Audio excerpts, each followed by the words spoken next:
I'm a big believer in starting things on time. It's respectful to everybody who's taken the time to come here, and particularly to our speaker. Good day, everyone.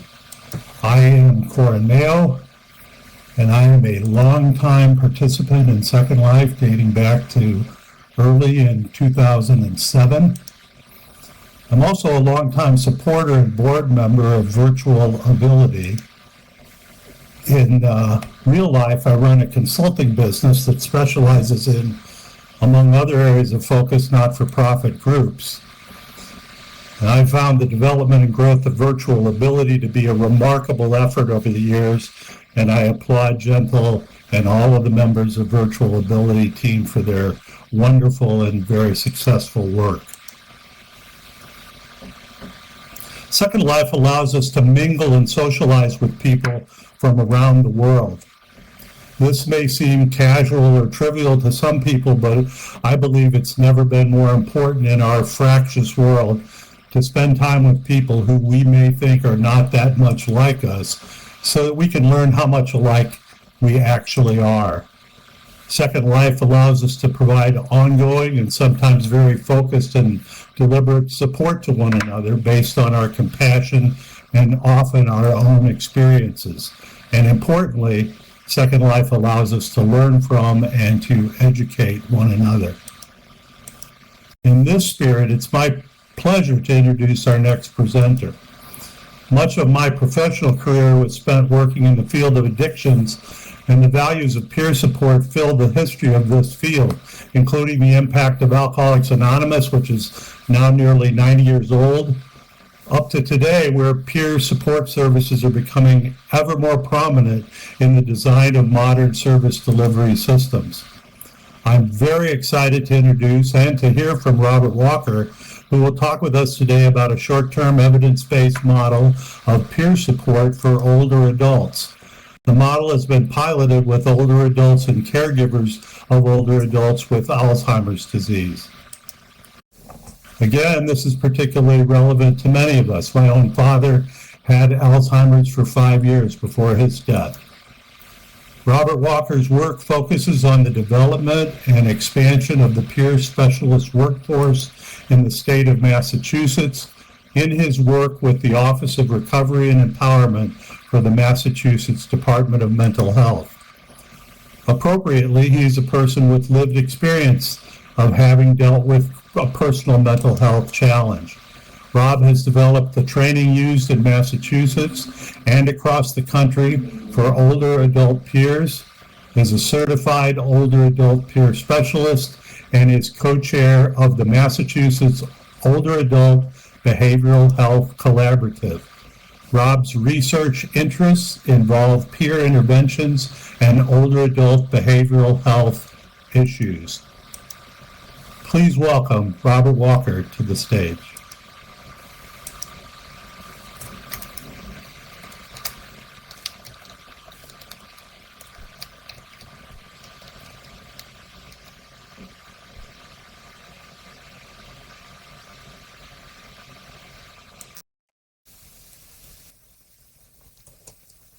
Perfect.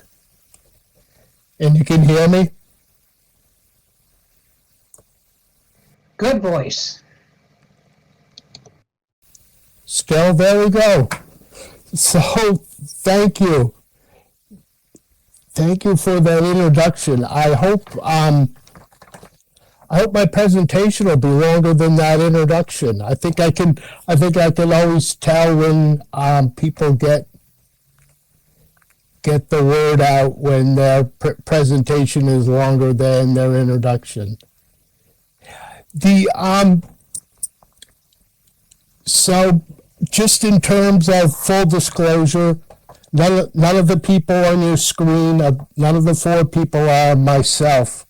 That's stock footage of 4 older adults on a Zoom call. So the title of this presentation is there an app for aging? That this really combines my my two loves. One is technology. We've done a lot of work around technology and around peer support for older adults. So the joy of me presenting this topic is it combines both. And when I first was asked to do this presentation, the hardest part was trying to pick an avatar. So I had a avatar of like a 20-year-old surfer dude with blonde hair, flip-flops, shorts, and a Hawaiian shirt. But people at Virtual Ability hinted, well, maybe you want to dress up your wardrobe a little bit more. And then I thought about it, and I said, I'm not ashamed to be an older adult, so why would I want to change my look? So what you have here, what you're looking at now, is probably closest to real life about me. Same colored hair, and hopefully the same dress. So let's go to the next slide, please.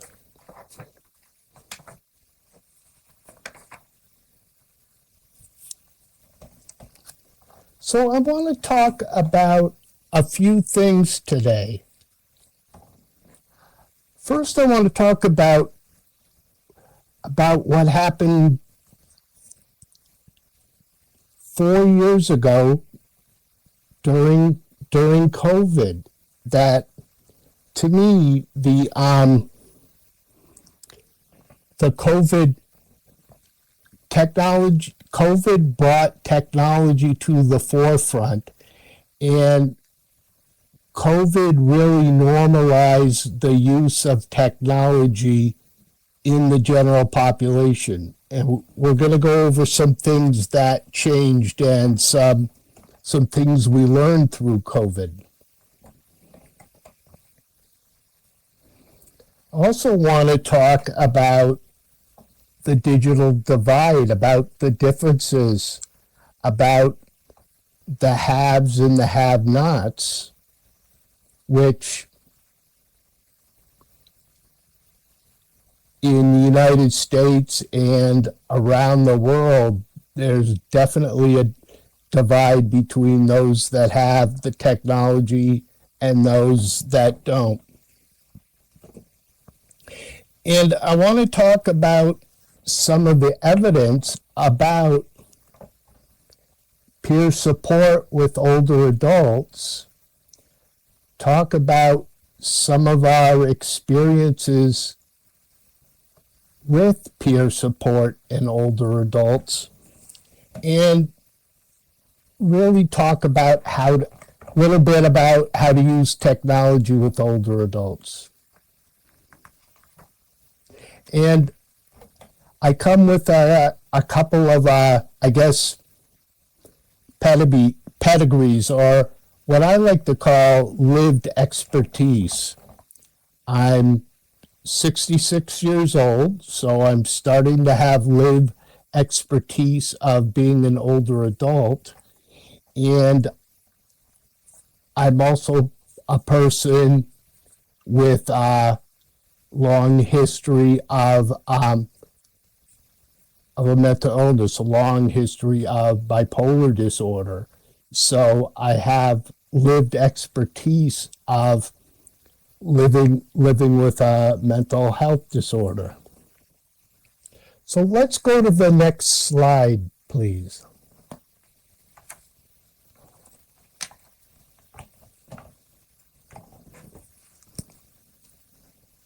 So if you remember, before COVID, probably virtual ability not included.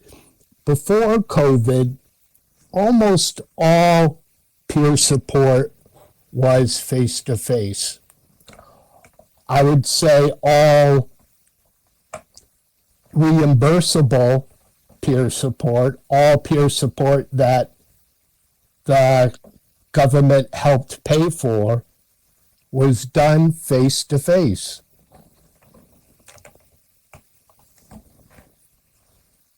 Almost all training was done face-to-face.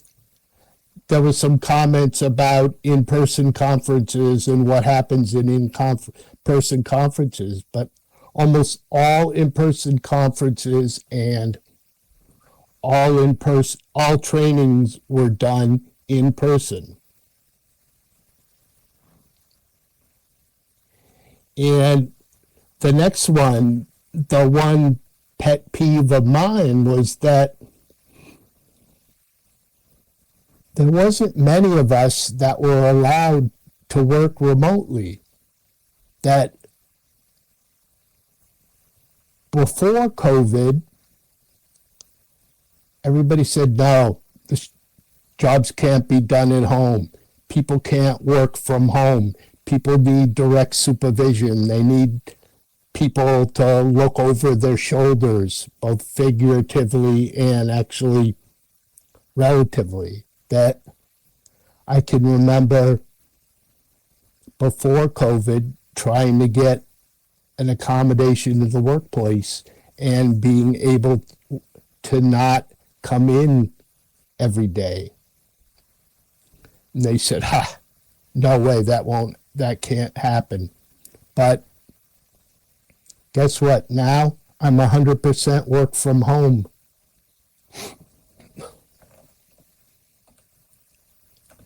And another issue was that no one believed that folks with a mental health diagnosis, and especially older adults, could use technology. That I also think even the older adults themselves believed they couldn't use technology. And I mentioned I brought up in the last presentation about ageism and about people having misconceptions about what it means to be old, and older adults had misconceptions about what it means to be a youth. But there's also internalized ageism, where older adults start to believe the myths of being of aging. So we're going to talk a little bit about that. And another big difference before COVID was that all medical appointments, all therapy appointments, all psychiatry appointments were in person. And I can remember taking my mother-in-law, who needed to walk with a walker and assistance, out to the doctor for a quick checkup in the middle of winter when it was 0 degrees out and icy, and thinking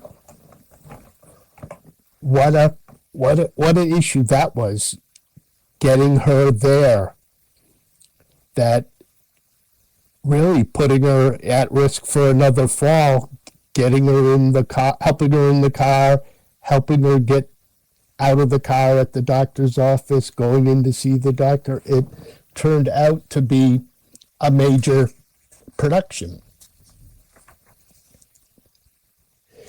So I want to talk about some of these myths about aging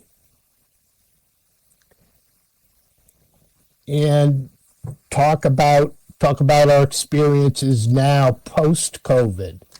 So let's go to the next slide.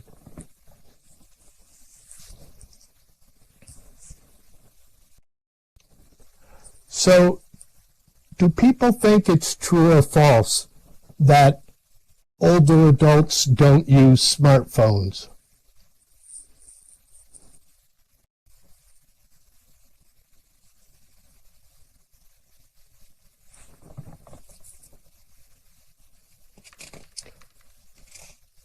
False, very false. So let's go to the next slide. You all were right that studies show that older adults, more older adults than ever, use smartphones. I think these statistics probably need updating. Right now it says 42%, but I bet you it's much bigger than that. And over 2/3 of the older adults have access to the internet. That at the same time, that really 1/4 of older adults feel confident enough to use electronics to go online. So older adults really do use technology and are really getting better at it. So let's go to the next slide.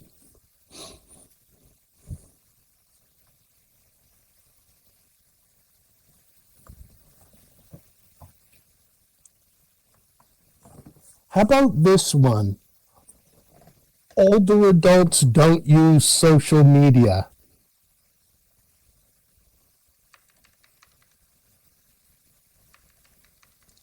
True or false? James is older and he's using social media right now. The kids say Facebook is for older adults. Facebook is for older adults. I love it. Let's look at the next slide.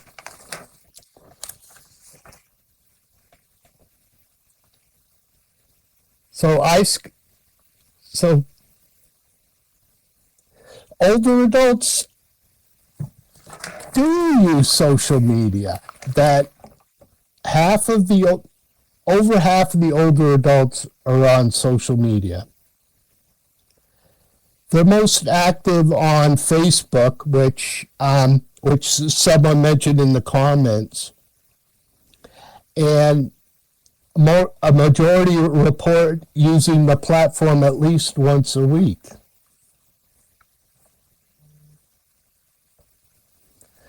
Now we're talking about, but only. Let me back up. But only 4% of older adults are on Twitter. And it's probably less than now, or should we say X, the social media formerly known as Twitter. So interestingly enough, that we teach that Facebook and Facebook groups are a great way for older adults to get sort of unstructured peer support. That just as folks in virtual ability get peer support that's not necessarily done, that's more informal than done by a formal certified peer supporter using formal some of the formal skills we're taught, that Facebook groups can be a great way for older adults to get peer support, to keep in touch, to organize around a hobby, a skill, a language,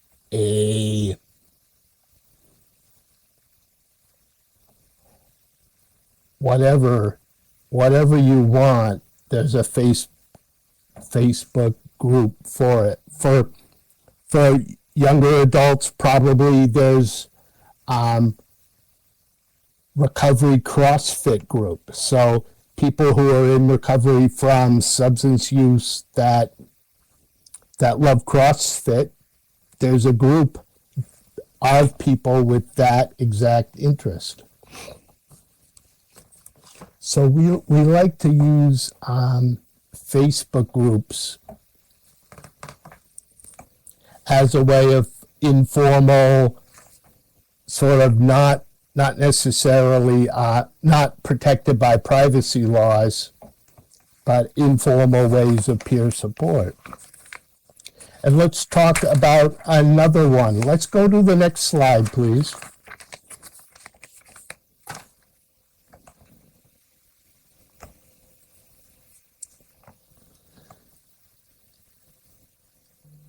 So what do we think of this? That true or false? Older adults aren't gamers. False, false. So false. James needs a new Xbox controller. Awesome. Well, yeah, I don't think we have door prizes for this presentation, but maybe later we'll have a contest for a new Xbox. So let's go to the next slide. You all are pros. That it's false. That 40% of adults age 50 to 64 play games. So, and 23% of older adults 65 and older play games. And I think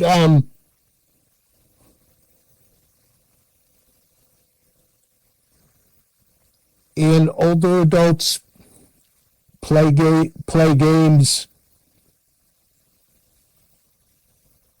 as a real serious hobby. I don't know how many compete in Fortnite tournaments or things like that. We haven't really gotten the statistics like that. But if you look on YouTube, there's a woman called the Gaming Grandma.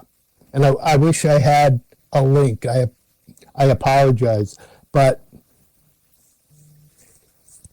the gaming grandma has a whole YouTube channel, a whole bunch of followers, and she's, I think, close to 80, and she's a gamer. And we talk about this for both for adults of all ages, including young adults, that again, a lot of informal peer support happens during gaming. My brother-in-law my son-in-law, excuse me. My son-in-law is a serious gamer for money. And when you look at the type conversation that goes back and forth while they're playing the game against each other, there's a whole lot of informal peer support going on in the discussion and going on in Discord servers where people play games against each other. And yeah, there's a lot of informal peer support, and it really makes a difference that you have people checking on you. It's very similar to this community. You have people saying, where were you? You're usually here on Tuesdays. What happened? Is everything okay? And things get really into the support realm. So let's go to the next slide, please.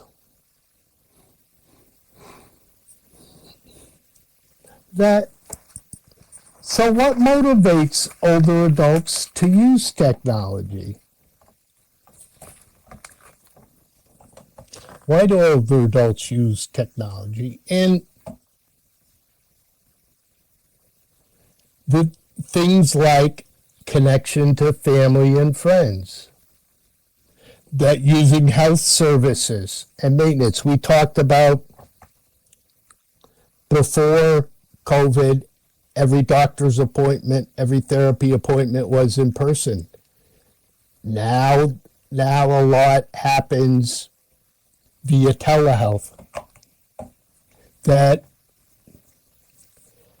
entertainment and hobbies. And older adults use technology for,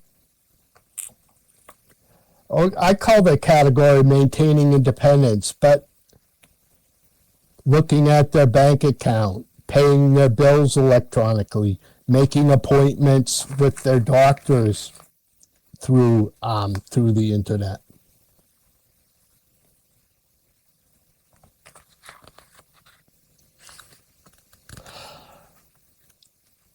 And there's also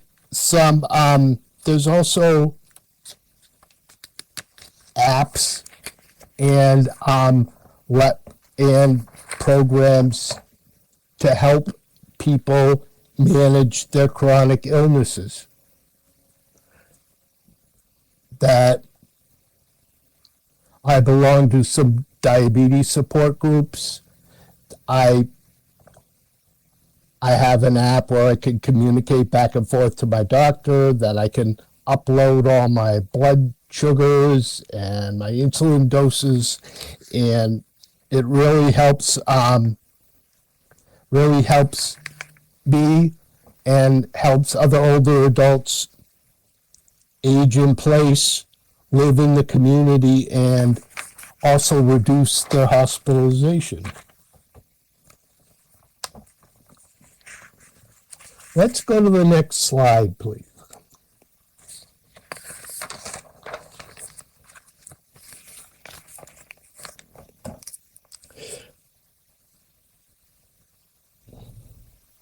So we talked about sort of myths around technology, and some of these myths have the older adults themselves has really adopted. That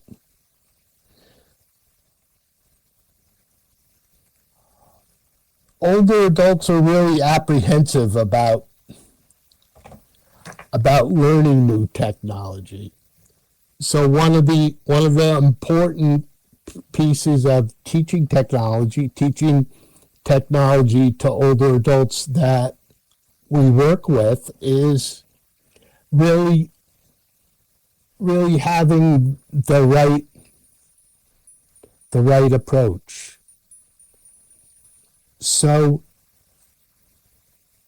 I could go into this forever, but one of the best ways, or the ways adults learn, is that they want to know direct. I don't want to learn all about iOS 14.1 on my iPhone and how to organize apps and groups and kind of this cool thing that I can have my apps on my iWatch. I just want to know how do I use my phone to connect via video with my granddaughter who lives 1,000 miles away. So when you teach older adults, you teach them by using specific tasks. And we also use the I, we, you approach. That first step is I'm going to show you how to do something on the iPhone, on the iPad. Then we're going to do this task together. So we'll do this task again, and I'll give you some prompting. So that's the we, the I and the we, and then the you. The third and final step is you're going to show me how to do that. And this works for apps. This works for helping older adults learn how to use FaceTime or video conferencing to connect with you for peer support. So let's go to the next slide. So I want to talk about peer support in older adults. So as we said in the introduction, peer support's been around a long time. And depending on how you look at it, peer support started probably with Alcoholics Anonymous, that it was people with shared disease that got together and helped and motivated each other. And then, at least in the U.S., in the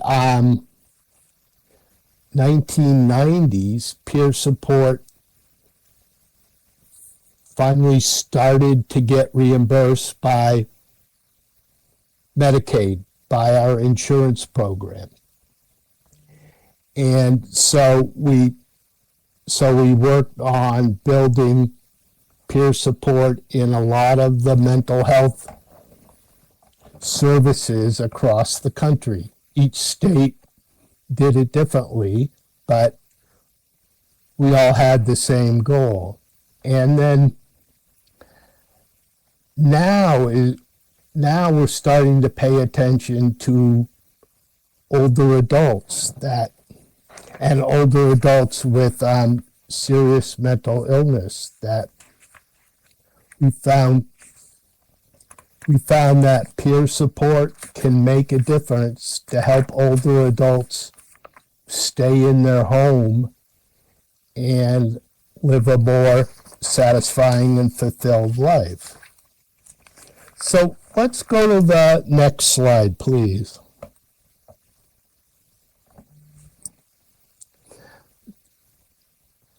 So I wanted to mention what older adult peers can share with the older adult they're working on. Like what is it, what's the magic, the secret sauce about older adult peer support in older adults? That they're closer in age. So for a lot of the older adults that we sort of surveyed, many of them got in-home services from interns from social work schools, which is great, but most interns, not to be ageist myself, but most interns are in their very early 20s. So summer peer support is not just shared diagnosis. It's also shared experiences based on age. We found that peers share the wisdom, what they've learned in their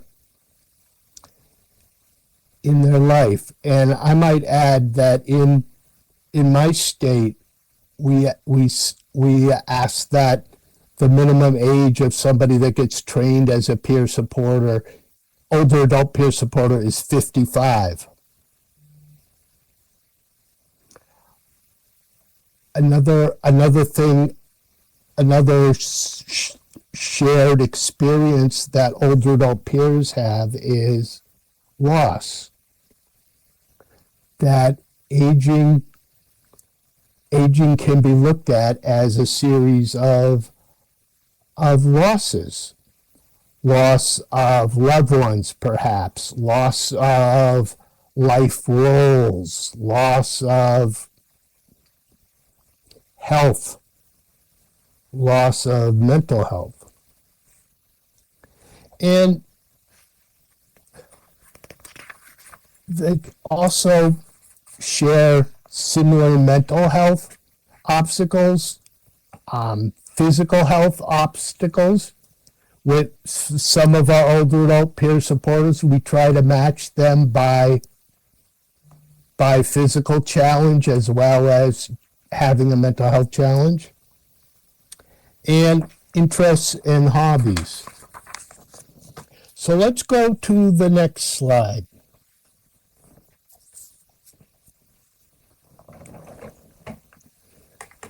So what works with older adults?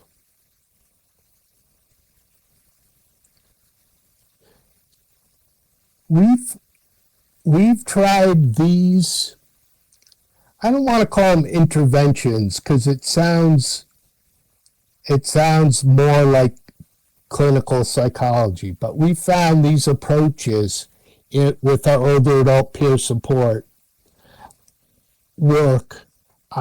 We submitted an article to a journal about the preliminary findings, and unfortunately it hasn't been accepted for publication yet. So I can't really share it with you. But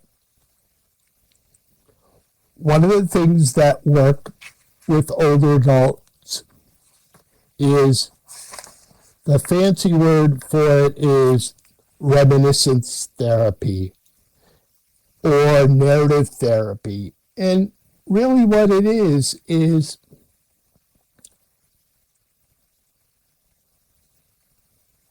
helping older adults look back at their life's journey to try to make sense of it. So there's a couple exercises that we can do with older adults or anyone to sort of help them sort of make sense out of what they may never have recognized as an organized life. So one paper exercise that you can do when you get back or whenever is, we say, think of your life as a book. So what would be the title of the major chapters in your life story?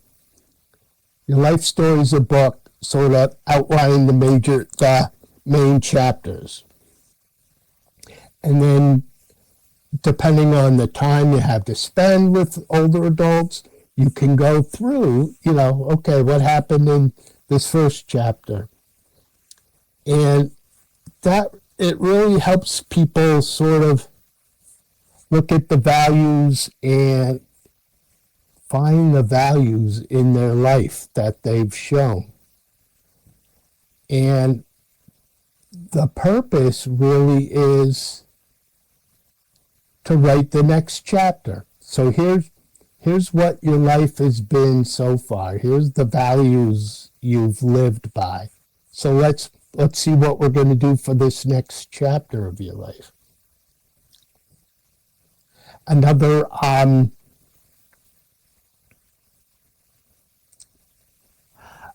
part of the another exercise in this life review that I like to do with older adults I work with is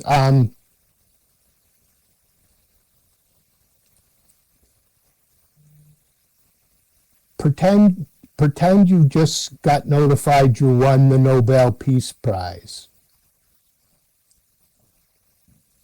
You can pick anyone, living or dead, to present the award.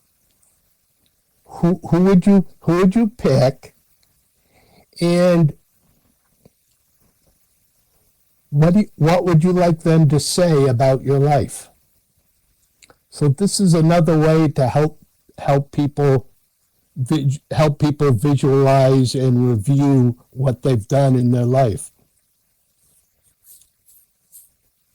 That the other parts that are evidence-based is sort of psychoeducation about this is what happens as you age. That sometimes you forget names, sometimes you forget why you walked into a room, and this is part of normal aging. That as we age, we lose some of our vision. As we age,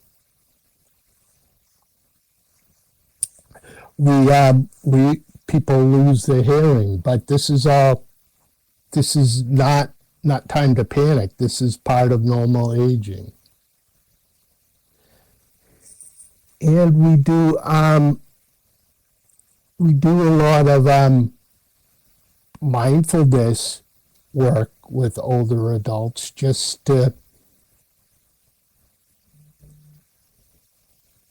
sort of set the tone and just to keep your mind quiet. And we use radical acceptance works a lot too, like talking about, well, I forget where I put my glasses all the time. Now, how important is that? That's not the end of the world. And what can I do? Well, you can get those chains to go around your neck to keep your glasses with you. Or, what is it that's really getting me upset? Is there anything I can change about it? And if you can't change the fact that the doctor said you're going to have to get a blood test once a week for the next 10 weeks, so what good does it do to get angry about it? One might as well accept that. So these are all, I'm probably not doing these justice, but these are all the evidence-based interventions that we've used with older adults, and we've gotten great results, both, interestingly enough, with the older adults and with the older adult peer supporters and their feelings of recovery and efficacy as an older adult peer supporter. So let's go to the next slide.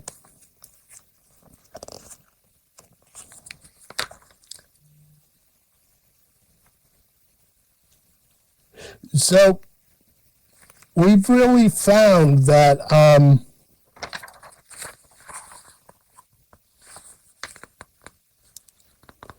that tech really helps us reach older adults, that technology really helps older adults reinventing themselves. And one great thing is that older adults are using technology to sign up for benefits, to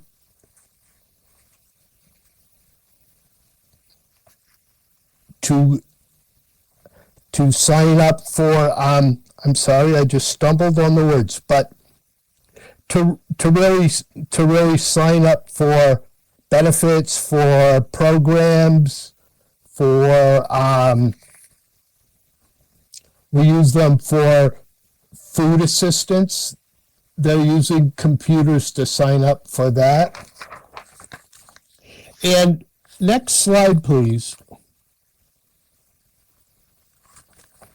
So the scientific findings, we have the bibliography, so I won't bother reading those.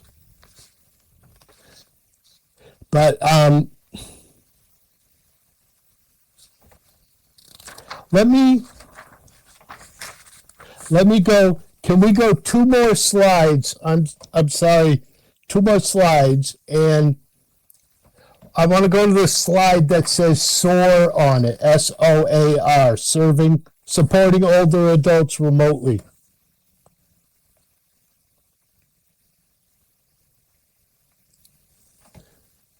So this is the program that we've developed to help older adults. That it really combines what I just talked about, the 5 evidence-based interventions, psychoeducation, so it improves people's knowledge about older adult mental health and normal age-related changes. That we talk about how to connect with age-related resources. We found that older adult peer support has helped people with their self-management of mental and physical issues. With the evidence has shown that it really has tools to help people's cognitive change, that once people's minds are active, once people get more engaged with life, that it really offsets some of the cognitive challenges people have. And it builds resilience among older adults. So let's go to the next slide. So I wanted to leave time for questioning, and this always happens that I probably would do well with a 2.5 hour presentation, because there's a lot to learn about this, but I would really encourage you to email me with any questions, comments about this, and I think I'll leave time now for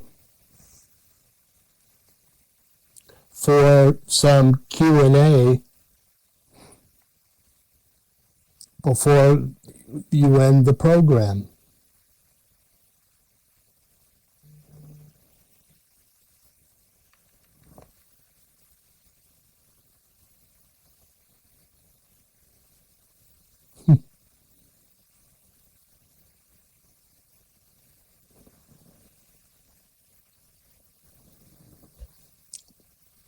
Okay, so Polaris has a question. Do you think tribal knowledge has shrunk as the evolution of skill sets has evolved as time has passed and documentation has improved? Do I think what knowledge? I'm sorry, I didn't. tribal knowledge. Tribal knowledge.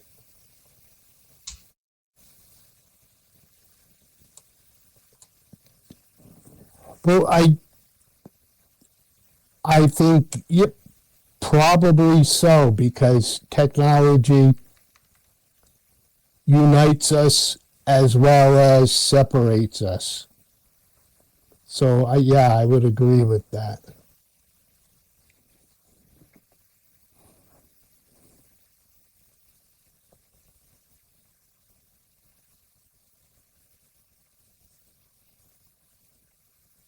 And Gentle asks, which are better for older adults?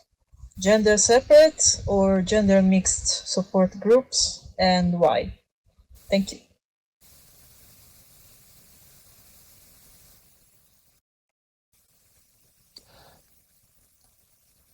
I think it depends on the topic. And what I've found is, I think traditionally maybe,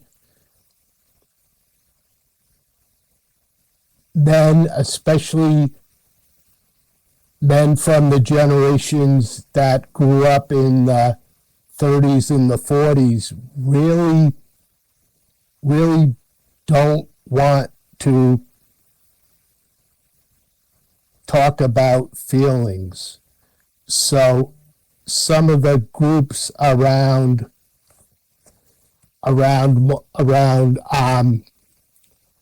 feelings, around trauma, around depression, sometimes are better when they're not mixed groups. But on the flip of that, I've also found out that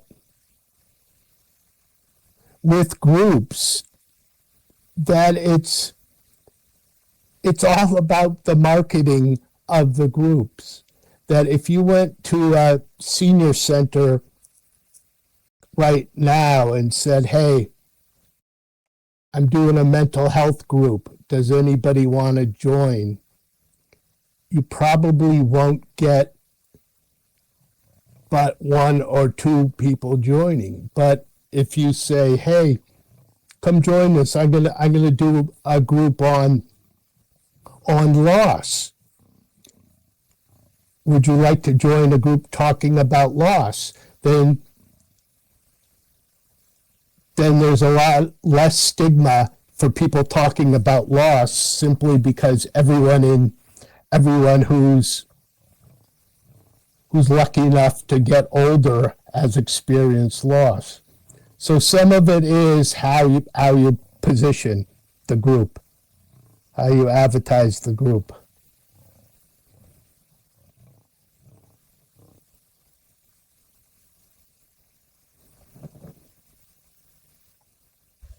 I have a couple of comments. I lost the first one.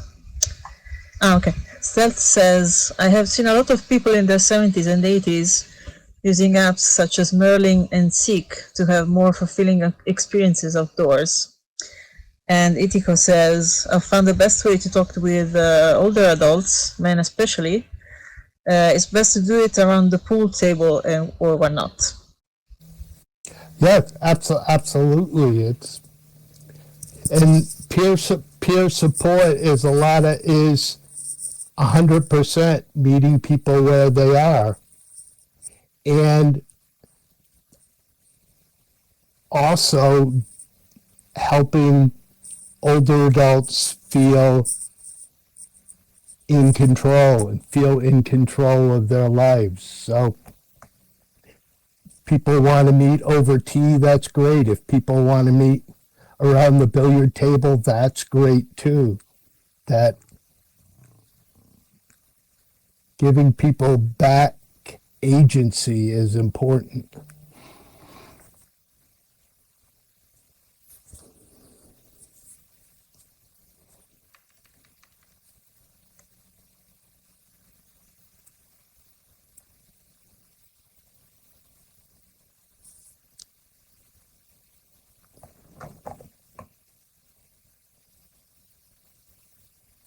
Okay, Cooter has a question. Say apologies for arriving late. Did you touch on the topic of we older folks who led full active lives and then suddenly find themselves in an adult home and me giving up on life? The home has no activities whatsoever for the man. It's a small home around 30, most with some level of dementia. I'm the only loose one here. Well, what advice would you have? Thank you. Wow. I'm sorry that's happening. I think this online community and the online activities, I can remember people who were used to going outside to the regular Alcoholics Anonymous group, the regular 12-step groups. All of a sudden, when COVID hit, people were all housebound. And what happened is all these support groups sprung up around the world. So now instead of going to your local church for an Alcoholics Anonymous meeting, you could connect with 12-step meetings across the world, 24 hours a day, 7 days a week.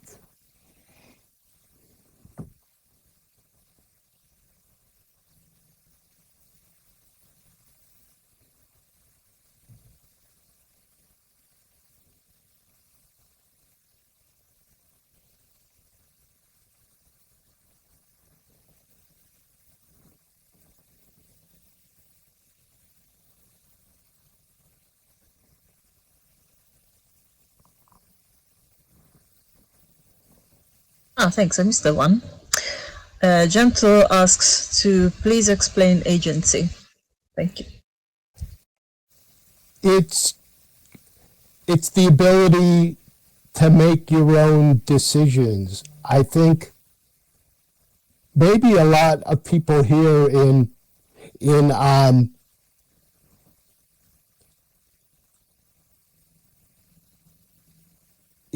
this world understand about how important it is to be able to make your own choices, from simple ones to more complicated ones. And one of the things that older adults fear and older adults experience is sort of lack of control over their life. That the nurse comes in and tells them what to do. They start to have memory losses, so they're put in a care home. Just sort of agency's really the ability for self-determination, and sometimes it's the ability to make your own decisions even if they're not the world's best decisions. The ability to fail.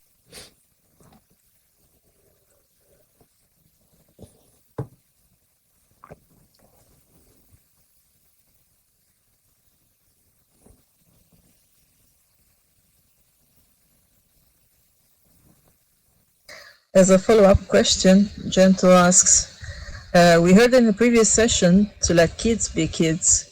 Should we let elders be elders? What does that actually mean? Thank you. Well, I think I just covered it.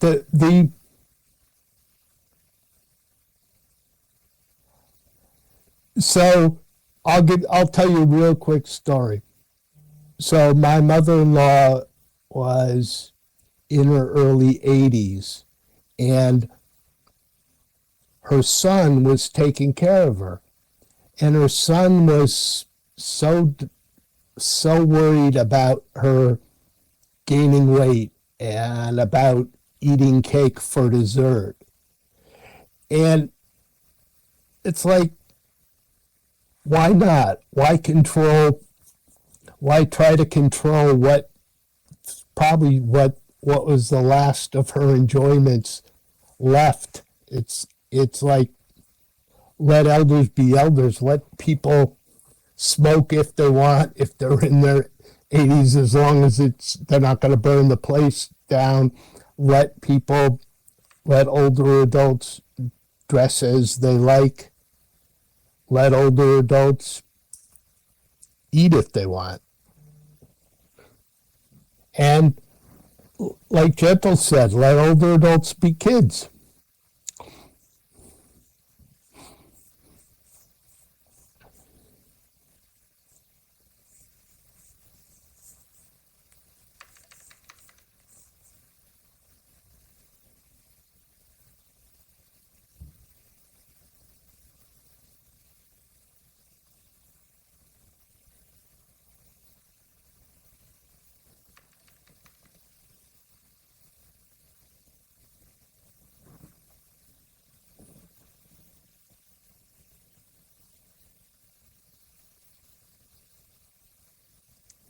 That's awesome about the chips, the crisps. Experiences the much use of Zoom. I think older adults are learning how to use Zoom, and I think with a coach, with someone there to help them sometimes get on at least the first time, older adults are 100% capable of using it to connect. And yes, I've known older adults using Zoom to connect, using FaceTime to connect. When sometimes when COVID hit in my state, that all the nursing facilities, all the older adult homes, all the nursing homes that cared for older adults, visitors weren't allowed to go in and see them. So we had a bunch of charities buy iPads for the nursing homes. So the older adults ended up communicating via iPad with their loved ones rather than in person, and they became quite good at it.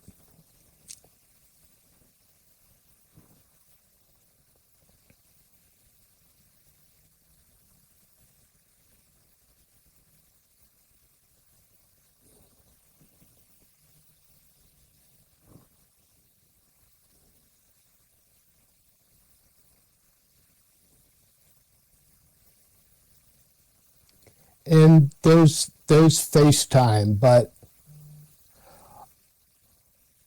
older adults prefer the iPads, that the iPhones and the smartphones, the screens were just too small to use.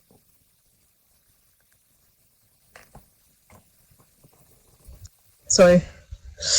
At the moment, yeah, widget says, I noticed on my calls with others of my peers, we all help each other, much like early days of using voice in SL. Yes, that's true.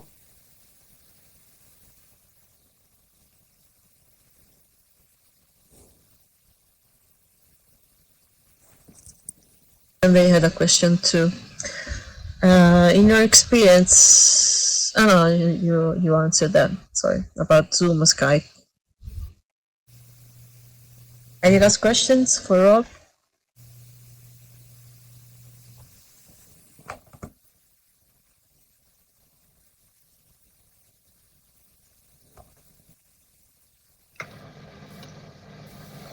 Okay, then, I guess it's going to be time to wrap up. Rob, I'll change places with you. Sure. Thank you very much. Luke, thank you for running the slides. Yes, thank you.